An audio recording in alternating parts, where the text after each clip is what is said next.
राज्यातील महापालिका निवडणुकांमध्ये तब्बल 69 उमेदवार बिनविरोध निवडून आल्याच्या प्रकारामुळे राज्य निवडणूक आयोग सतर्क झाला आहे। या बिनविरोध निवडींमागे कोणताही दबाव, धमकी किंवा राजकीय हस्तक्षेप झाला आहे का याची सखोल चौकशी करण्याचे आदेश आयोगाने दिले आहेत। यासाठी संबंधित जिल्हा अधिकाऱ्यांकडून सविस्तर अहवाल मागवण्यात आलाय। राज्यात महापालिका निवडणुकांमध्ये एकूण 69 उमेदवार बिनविरोध विजयी झाले असून यामध्ये सर्वाधिक 44 उमेदवार भाजपचे तर 22 उमेदवार एकनाथ शिंदे यांच्या नेतृत्वाखालील शिवसेनेचे असल्याची माहिती समोर आली आहे। विशेषतः ठाणे आणि पनवेल महापालिकांमधील बिनविरोध निवडींमुळे राजकीय वर्तुळात मोठी चर्चा सुरू झाली आहे। या पार्श्वभूमीवर राज्य निवडणूक आयोगाने निवडणूक प्रक्रियेच्या पारदर्शकतेवर प्रश्नचिन्ह उपस्थित होत असल्याची दखल घेतली आहे। लोकशाही प्रक्रियेत भयमुक्त आणि मुक्त वातावरणात निवडणुका होणं अपेक्षित असतं। मात्र काही ठिकाणी विरोधी उमेदवारांनी अर्ज मागे घेतल्यामुळे बिनविरोध निवडी झाल्या। यामागे दबाव होता का याची तपासणी आवश्यक असल्याचं आयोगाचं मत आहे।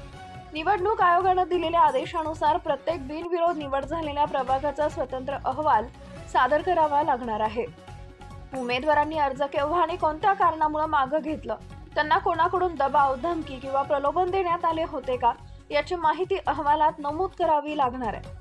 तसेच उमेदवारांनी याबाबत कोणतीही तक्रार दाखल केली होती का याचीही शहानिशा करण्याचे निर्देश देण्यात आले। काही ठिकाणी सत्ताधारी पक्षातील नेत्यांकडून अर्ज मागे घेण्यासाठी दबाव आणल्याचा आरोप विरोधकांकडून करण्यात येत आहे। यामुळेच निवडणूक आयोगाने हा गंभीर विषय मानत थेट जिल्हाधिकाऱ्यांना आदेश दिले होते। निवडणूक प्रक्रियेत कोणतीही अनियमितता किंवा लोकशाही मूल्यांना बाधा पोहोचवणारी कृती आढळल्यास संबंधितांवर कारवाई होण्याची शक्यताही व्यक्त केली जाते। दरम्यान या प्रकारामुळे राज्यातील राजकीय वातावरण तापले असून विरोधी पक्षांनी या प्रकरणाची चौकशी करण्याची मागणी लावून धरली आहे। निवडणूक आयोगाच्या या भूमिकेमुळे येत्या काळात बिनविरोध निवडीच्या प्रक्रियेवर अधिक काटेकोर नजर ठेवली जाणार असल्याची शक्यता आहे।